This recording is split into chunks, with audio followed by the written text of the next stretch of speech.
નમસ્તે મિત્રો, કેન્દ્ર કર્મચારીઓ માટે સૌથી મોટી ખુશખબરી આવી ગઈ છે।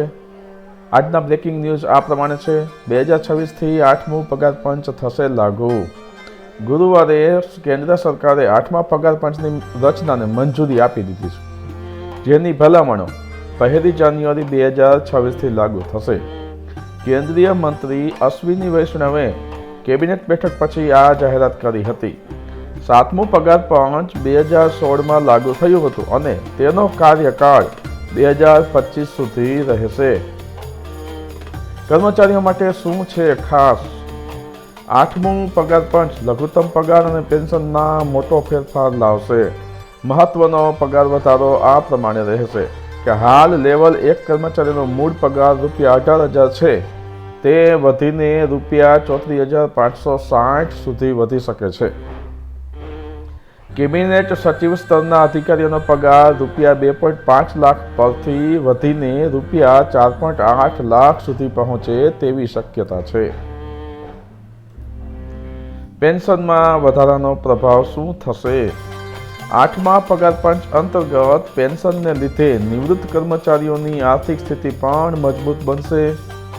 જો લેવલ 1ના કર્મચારીનો મૂળ પગાર ₹34,560 થાય છે તો પેન્શન ₹17,280 વત્તા મોંઘવારી ભથ્થું એટલે કે DR જેટલો એવું થઈ શકે છે।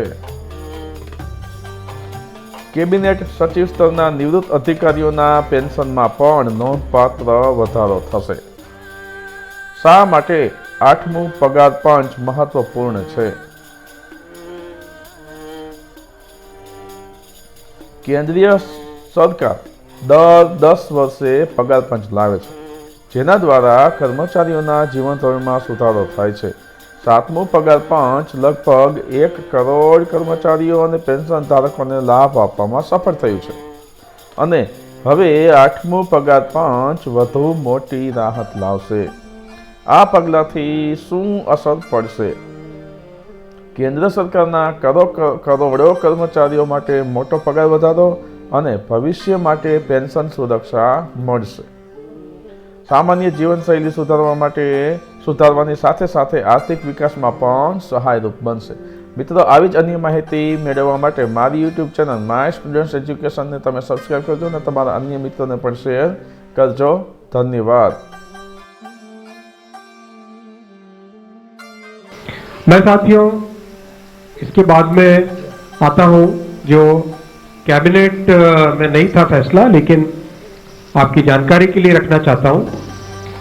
माननीय प्रधानमंत्री जी ने केंद्र सरकार के सभी कर्मचारियों के लिए 8 सेंट्रल पे कमीशन को मंजूरी दे दी।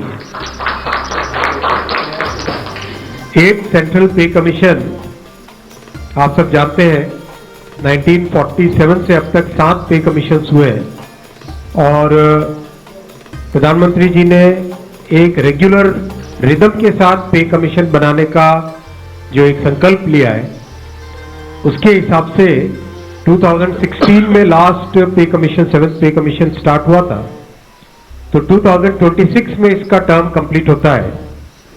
उससे वेल बिफोर 2025 में 8 पे कमीशन स्टैब्लिश करने से सफिशिएंट टाइम मिलेगा so that the recommendations can be received well before the completion of the period of 7th पे कमीशन। जैसा आप जानते हैं, इसमें मैसिव कंसल्टेशन होगा with the state governments, with all the different stakeholders in the central government, in the PSUs, इन सब के साथ डिटेल्ड कंसल्टेशन होगा और चेयरमैन एंड 2 मेंबर्स का भी शीघ्र अपॉइंटमेंट होगा। एक तरीके से ये एक बहुत बड़ा फैसला है जिसमें जो केंद्र के कर्मचारी हैं, और जैसा आप जानते हैं 1 सेंट्रल पे कमीशन कम्स, उसके बाद में करीब करीब हर देश के जितने भी ऑर्गेनाइजेशंस हैं वो सब उसी को फॉलो करते हैं। So this is a major decision I would like to share with you. Thank you very much. Once again wishing you very happy Sankranti.